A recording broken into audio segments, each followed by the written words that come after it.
여기서 자기의 발달이 정되된 자기애가 쏟아내는 표현들 이거 자체를 자기애적 욕구를 코웃은 어떻게 봤어요?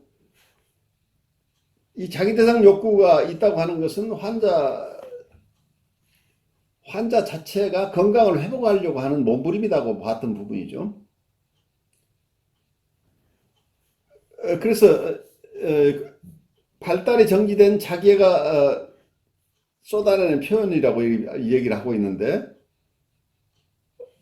어떤 자기애적 욕구들을 계속 드러낼 때 그거 자체를 거부하거나 비난하지 않고 어린 시절에 이 환자가 충분하게 누렸어야 될 것을 누리지 못한 것 때문에 치료 과정에서 다시 이 욕구들이 살아났다고 보는 거죠.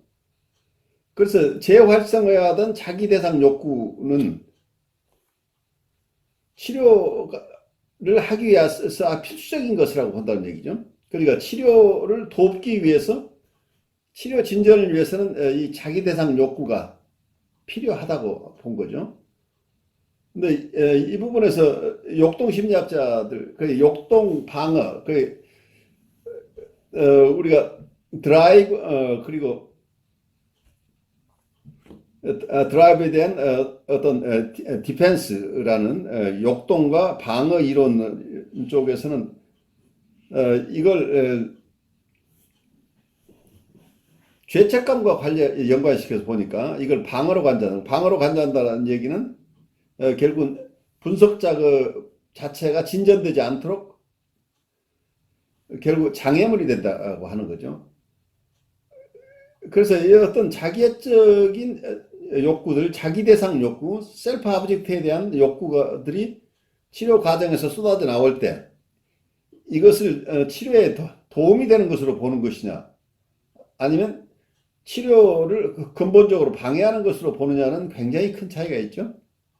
여기서 근본적인 서로의 차이점들이 있는데 그 부분을 코웃이 미스터 Z에 대한 분석에서 첫 번째는 자기가 역동 방어 이론에 따라서 환자를 치료를 했는데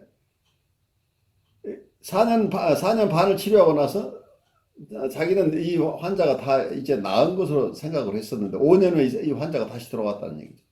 5년 후에 돌아와서 자기의 새로운 인사이트,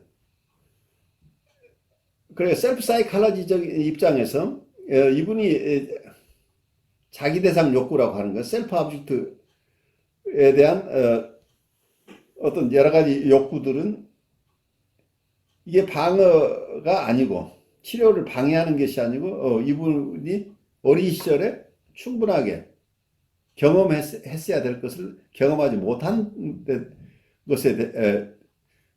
것 때문이기 때문에 이분이 건강해지려면 이 자기 대상 욕구가 충족이 돼야 된다고 본 거죠.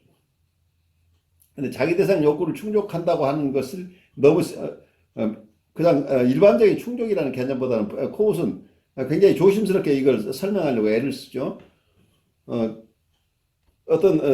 보통 프로이드 이론 속에서는 결핍에 의한 치료라고 항상 얘기하고 있죠.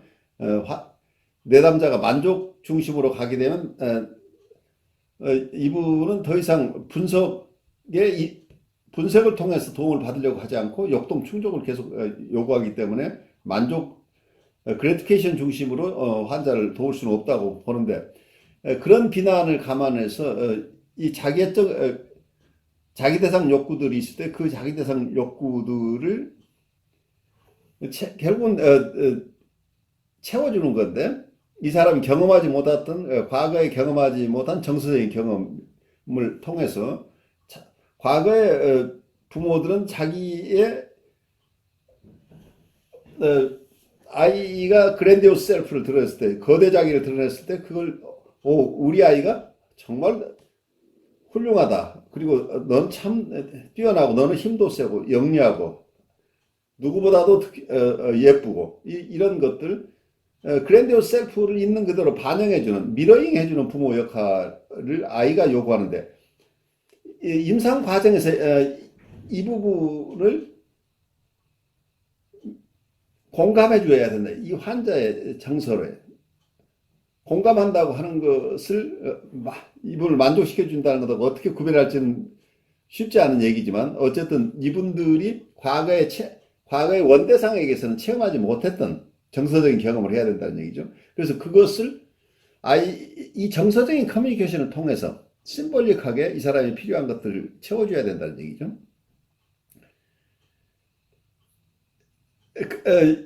이 점에서 큰 차이가 있죠. 역동 그리고 방어 이론 쪽에서는 이런 자기 대상 욕구 자체가 치료에 방해가 되기 때문에 이건 제거해야 될 것으로 보는 거죠. 이건 해소시켜야 된다고 보는데 코우세 입장에서는 이런 자기 대상 욕구 자체가 충분하게 공감되고 수용되는 과정을 통해서 이 환자 스스로의 심리 내적 구조가 생겨난다고 하는 얘기를 계속하고 있을 거예요. 심리적 스트럭처가 생겨나기 위해서는 자기애적 욕구 내지는 여기에서는 자기 대상 욕구들이 충분하게 공감되고 수용되고 정서적인 커뮤니케이션을 통해서 이분들이 내담자가 치료자로부터 과거의 원대상으로부터는 경험하지 못한 정서적인 공감을 정서적인 지지 그리고 여기서는 어튜먼트라고 우리가 얘기를 할 거예요. 자기를 있는 그대로 다 수용해 줄 수 있는 이런 대상을 만나본 체험이 없는 이분들이 어떻게 해서 이 어튜먼트 경험을 하느냐 하는 거죠.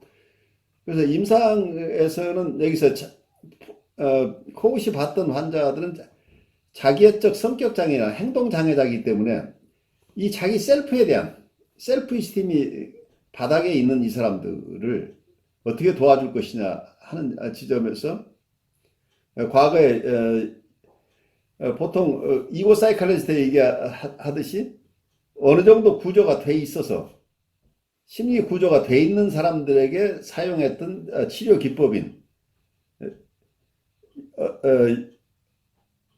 어떤 욕동과 방어 이론 쪽에서 해석 중심으로 이 사람들을 치료하는 것은 거의 불가능하다고 체험적으로 이해한 거죠.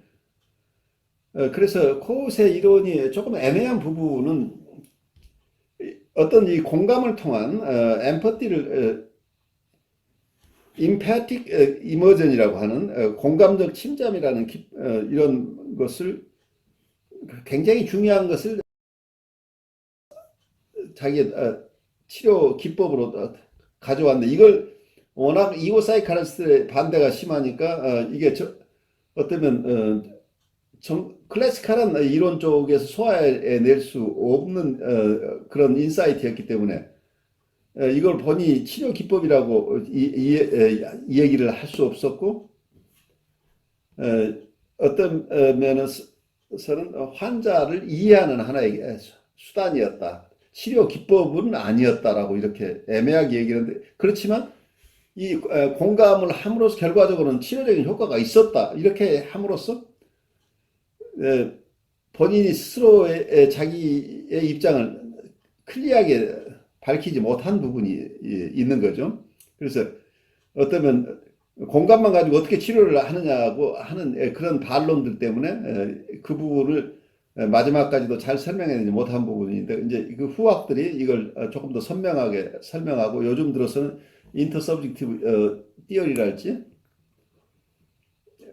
릴레이셔널한 띠어리 속에서 코웃의 얘기들도 충분히 이게 소화되면서 좀 더 포괄적인 이론들이 현대에 와서 발전하고 있는 거죠. 그래서 코웃이 기여한 부분들도 현대 정신분석 여러 학파들 속에 많이 수용되어 있다고 하는 걸 우리가 이해하는 게 좋을 것 같아요. 그래서 본인으로서는 이고 사이칼리스트를 정치한 논리를 자기의 새로운 이론 가지고 논박을 해내는데 굉장히 힘겨워서 어떨 때는 자기 주장을 환경적인 주장을 하다가 어떨 때는 또 내가 어떤 욕동이나 욕동 방어 이론이 다 안 된다는 게 아니고 그건 스트럭처가 있는 환자들은 그게 맞다. 그래서 나는 하나의 그 보완이다. 이렇게 자기 이론의 하나의 주변적인 것처럼 이렇게 설명을 하다가 나중에는 어떤 면은 이분이 주장하고 싶은 것은 자기의 셀프 사이칼로지를 가지고 전체 모든 사이키에 대해 적용되는, 그러니까 여기서 어떤 면에서는 치료 대상이 뉴라티칸 환자이거나 아니면 자기애적 성격 장애나 행동 장애자이거나 이 양쪽에 다 결국은 이 공감의 중요성을 가지고 자기의 이 셀프 사이칼로지를 가지고 좀 더 익스펜션을 해서 전체를 포괄하고 싶은 욕구가 있지 않았을까 싶어요. 근데 그걸 다 완성하지는 못하고 결국은 이분이 일찍 타계하시는 바람에 자기 이론을 다 충분하게 제너럴 사이칼로지로까지 만들어내지 못하신 것 같은데, 어쨌든 이 안에 숨겨져 있는 것은 처음에는 자기애적 성격 장애나 행동 장애에 국한되는 이론인 것 같은데, 또 한편에서는 그 인사이트들이 뉴라티칸 환자들에게도 충분히 적용될 수 있는 게 아닌가 하는 것을 그 스스로도 그걸 포괄하고 싶어 했을 것이고, 그 제자들도 계속 그런 생각을 하고 있겠죠.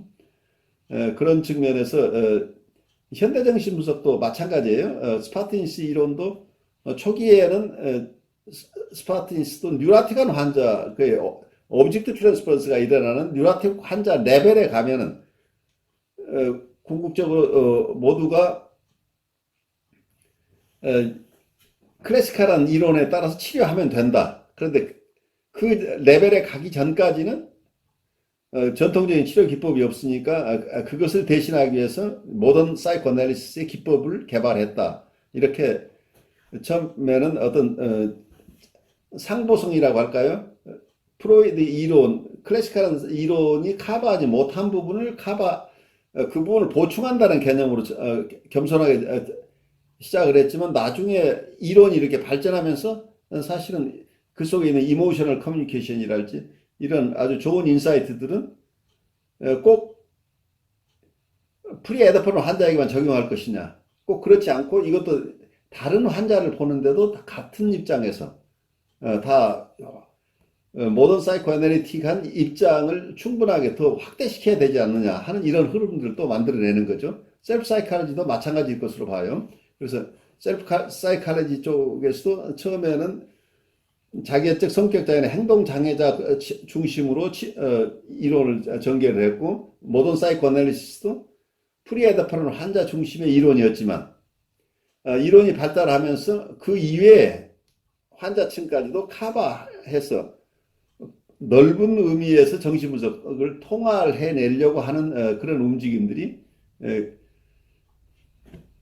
코우시나 아니면 스파르타니스의 후예들 안에서 계속 나타나고 있겠죠. 그런 어느 쪽 이론가들이나 그런 욕심을 가지고 더 연구하고 보완해내려고 노력하고 있다는 것은 일반적인 현상으로 우리가 받아들여도 좋을 것 같아요.